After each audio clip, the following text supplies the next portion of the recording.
श्री स्वामी समर्थ. नमस्कार मैत्रिणींनो, आज आपण एका अशा कथेबद्दल जाणून घेणार आहोत जी केवळ गोष्ट नाही तर श्रद्धा, विश्वास आणि अधिक मासाच्या अद्भुत महिमेची जिवंत साक्ष ही कथा आहे. थोरली जाऊ आणि धाकटी जाऊ यांच्या आयुष्यात घडलेल्या 33 धोंड्यांच्या चमत्कारांची. ही कथा ऐकल्यानंतर तुम्हालाही जाणवेल की देव भक्तांची परीक्षा घेतो, पण खरी श्रद्धा असेल तर तो कधीही साथ सोडत नाही. मित्रांनो, पूर्वीच्या काळात एका छोट्याशा गावात 2 जाऊ राहत होत्या. एक होती थोरली जाऊ, घरात श्रीमंत, पैसा, दागदागिने, मोठेपणा, पण मन मात्र अहंकाराने भरलेले.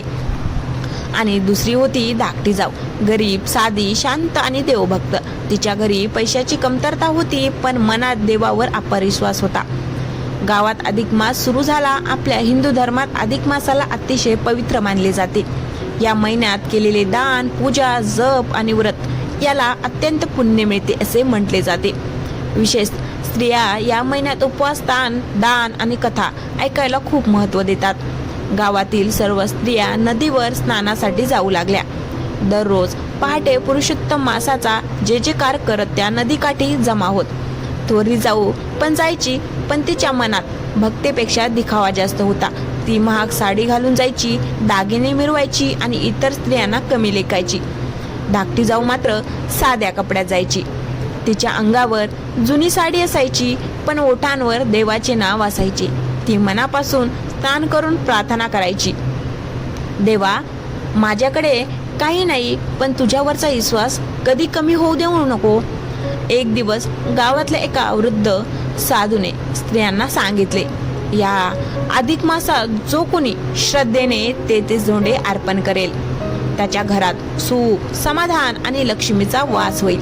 हे ऐकून सगळ्या स्त्रिया विचारात पडल्या, कारण 33 धोंडे म्हणजे साधे दगड नव्हे, तर श्रद्धेचे प्रतीक होते. थोरली जाऊ मनातच हसू लागली. ती म्हणाली, अगं, दगड अर्पण करून कधी कोणाचं नशीब बदललं का? पण धाकटी जाऊच्या मनात मात्र त्या गोष्टीने जागा घेतली. दुसऱ्या दिवशी पहाटे ती नदीकाठी गेली. तिने शांतपणे नदी किनाऱ्यावरून 33 छोटे गुळगुळीत धोंडे गोळा केले. प्रत्येक धोंडा उचलताना ती देवाचे नाव घेत होती. तिच्या डोळ्यात आशा होती आणि मनात श्रद्धा. घरी येऊन तिने ते धोंडे स्वच्छ धुतले, हळदी कुंकू लावले आणि देवासमोर ठेवले. तिच्याकडे नैवेद्याला काही खास नव्हते, फक्त थोडा गूळ आणि पाणी. पण तिच्या मनातली भक्ती खरी होती. ती रोज त्या 33 धोंड्यांची पूजा करू लागली, देवाचे नामस्मरण करू लागली. घरात अडचणी होत्या, कधी अन्न कमी पडायचे, कधी मूल आजारी पडायची, पण ती हार मानत नव्हती. थोरली जाऊ मात्र तिची खिल्ली उडवत होती, दगडाची पूजा करून लक्ष्मी येणार असेल तर जगात गरीबच उरणार नाहीत, असं ती टोमणे मारायची. एक दिवस धाकटी जाऊच्या घरी खायला काहीच उरलं नाही. रात्र झाली, मुलं भुकेने रडू लागली. तिच्या डोळ्यात अश्रू आले. ती देवासमोर बसली आणि म्हणाली, पुरुषोत्तम प्रभू, मी तुझ्यावर विश्वास ठेवला, आता माझ्या लेकरांना उपाशी झोपू देऊ नकोस. इतक्या दारावर टकटक झाली. धाकटी जाऊने दार उघडलं तर बाहेर एक वृद्ध साधू उभे होते. त्यांच्या चेहऱ्यावर तेज होतं. ते म्हणाले, माई, भूक लागली आहे, काही खायला मिळेल का? घरात काहीच नव्हतं, तरी धाकटी जाऊने उरलेला अर्धा भाकर तुकडा आणि पाणी त्या साधूंना दिलं. साधूने प्रेमाने ते खाल्लं आणि हसत म्हणाले, तुझी भक्त व्यर्थ जाणार नाही. हे बोलून ते निघून गेले. दुसऱ्या दिवशी सकाळी एक अद्भुत चमत्कार घडला. धाकटी जाऊ रोज पूजा करत असलेली 33 धोंडे चमकत होते. तिने जवळ जाऊन पाहिलं आणि ती थक्क झाली. ते साधे दगड नव्हे, ते सोन्यासारखे झळकत होते. तिच्या डोळ्यातून आनंदाचे अश्रू वाहू लागले. ती देवाचे आभार मानू लागली. हळूहळू तिच्या घरातील दारिद्र्य दूर होऊ लागलं. घरात अन्न धान्य भरलं. मुलं आनंदात राहू लागली. सगळं बदलू लागलं.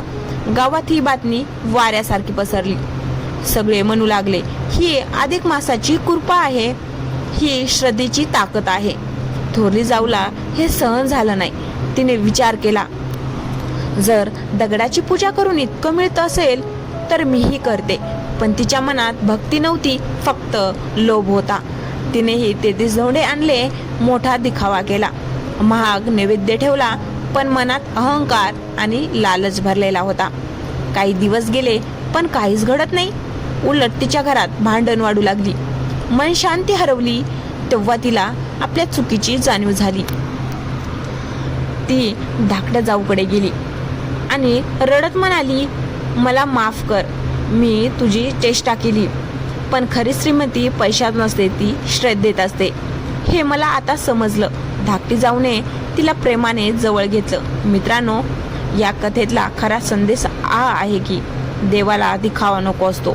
त्याला हवं असतं ते स्वच्छ मन, खरी भक्ती आणि विश्वास. अधिक मास हा केवळ पूजा करण्याचा महिना नाही, तर मन शुद्ध करण्याचा काळ आहे. दान, जप, प्रार्थना आणि इतरांना मदत यामध्येच या महिन्याचं खरं पुण्य आहे. आजही अनेक ठिकाणी स्त्रिया 33 धोंड्याची पूजा करतात. त्यामागचा अर्थ म्हणजे जीवनात कितीही कठीण प्रसंग आले तरी श्रद्धा सोडू नका, कारण देव उशीर करेल पण अन्याय कधीच करणार नाही. मित्रांनो, धाकट्या जाऊच्या घरी घडलेल्या त्या चमत्कारानंतर संपूर्ण गावात एक वेगळंच वातावरण निर्माण झालं होतं. लोक दूरवरून तिच्या घरी येऊ लागले. कोणी म्हणायचं ही देवाची कृपा आहे, तर कोणी म्हणायचं अधिक मासात केलेल्या भक्तीचं हे फळ आहे. पण धाकटी जाऊ मात्र अजिबात गर्व करत नव्हती. ती रोजप्रमाणे पहाटे उठायची, अंगण झाडायची, देवासमोर दिवा लावायची आणि शांतपणे पुरुषोत्तम प्रभूचं नामस्मरण करायची. एक दिवस गावातील काही स्त्रिया तिच्याकडे आल्या. त्यांच्या चेहऱ्यावर उत्सुकता होती. त्याने विचारलं, ताई, खरं सांग, तू अशी कोणती पूजा केलीस की देव इतका प्रसन्न झाला? धाकटी जाऊ हसली आणि म्हणाली, मी काही मोठं केलं नाही, मी फक्त देवावर विश्वास ठेवला. जेव्हा सगळे मार्ग बंद झाले तेव्हा मी श्रद्धा सोडली नाही. हे ऐकून अनेक स्त्रियांच्या डोळ्यात पाणी आलं. त्या रात्री थोरली जाऊ मात्र झोपू शकत नव्हती. तिच्या मनात सतत एकच विचार सुरू होता, माझ्याकडे सगळं असूनही मनाला शांतता नाही आणि तिच्याकडे काही नव्हतं तरी ती आनंदात होती. पहाट झाली. गावात मंदिरातील घंटा वाजू लागल्या. थोरली जाऊ उठली आणि पहिल्यांदाच मनापासून देवळात गेली. देवळात एक वृद्ध पुजारी बसले होते. त्यांनी तिच्या चेहऱ्याकडे पाहिलं आणि शांतपणे विचारलं, मन खूप अस्वस्थ आहे ना? हे ऐकताच थोरली जाऊच्या डोळ्यातून अश्रू वाहू लागले. ती म्हणाली, माझ्याकडे पैसा आहे, दागिने आहेत, पण मनात समाधान नाही. मी आयुष्यभर अहंकार केला, लोकांना कमी लेखलं आणि भक्तीलाच हसले. पुजारी हसले आणि म्हणाले, देवाकडे जायचा मार्ग सोन्याने नाही तर नम्रतेने घडतो. त्या दिवशी थोरल्या जाऊच्या मनात पहिल्यांदाच बदल झाला. ती घरी आली आणि तिने आपले महागडे दागिने बाजूला ठेवले. घरातील नोकरांशी प्रेमाने बोलली, गरिबांना अन्नदान केलं आणि सगळ्यात महत्त्वाचं म्हणजे तिने धाकट्या जाऊची मनापासून माफी मागितली. धाकटी जाऊने तिचा हात हातात घेतला आणि म्हणाली, आपण दोघी बहिणीसारख्या आहोत. मनात राग ठेवला तर देवही दूर जातो. त्या दिवसानंतर दोघी जाऊ रोज एकत्र नदीवर जाऊ लागल्या. दोघी मिळून अधिक मासाची पूजा करू लागल्या. गावातही हळूहळू बदल दिसू लागला. पूर्वी लोक एकमेकांवर जळायचे, भांडायचे, पण आता अनेक स्त्रिया गरजूंना मदत करू लागल्या. एक दिवस गावात भयंकर दुष्काळ पडला. नदी आटू लागली. शेती कोरडी पडली. लोकांच्या घरात अन्न कमी होऊ लागलं. गावकरी घाबरले. सगळे देवळात जमा झाले. कोणी म्हणालं, देव आपल्यावर रागवला आहे, तर कोणी म्हणालं, आता आपल्याला कोणी वाचवू शकत नाही. तेव्हा धाकटी जाऊ पुढे आली. ती अगदी शांतपणे म्हणाली, भीतीने नाही, श्रद्धेने देव प्रसन्न होतो. आपण सगळ्यांनी मिळून प्रार्थना करूया. त्या रात्री संपूर्ण गावाने एकत्र भजन केलं. रामकृष्ण हरी, पुरुषोत्तम प्रभू की जय, असा जय घोष संपूर्ण गावात घुमू लागला.